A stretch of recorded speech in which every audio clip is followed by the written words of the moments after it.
To edit slow motion videos on Samsung Galaxy A37, first we need to open the gallery. Over here in the gallery, we're gonna open our slow motion video, and then what you can do is you can simply tap on the pen icon that we have at the bottom of the screen.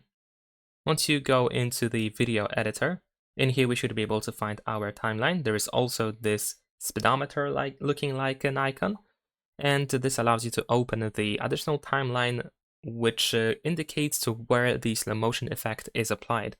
So you can grab by the lines on the left and right side, and then this area that is separated with lines, small lines. So this is where the slow motion effect is applied. The normal line over here is the non-slow motion section. So as you can see, we can apply the slow motion effect to the whole video if you want to. There we go. Or you can just make a part of it, like the beginning only, for example. There we go. So it looks like this. It's up to you how you want to apply it.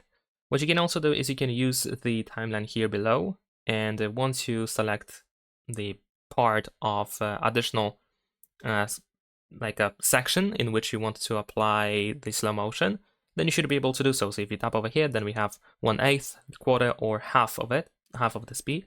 So let's say I'm going to choose the half. And there we go, we have additional slow motion section, and we can just keep adding more and more, I believe. Unless there's actually limited, I'm not sure. And let me just check. I'm gonna make space over here. Yeah, so it seems that we can only use up to 2 slow motion sections. And also if you tap on any of these sections, you can adjust the slow motion speed in here. And you can also tap on the trash icon on the timeline once you select the slow motion area to remove the slow motion area. So that's pretty much it. If you are done with the addition of the video, you can either tap on save in the upper right corner, or you can save copy if you want to keep the original video. Leave a like and subscribe.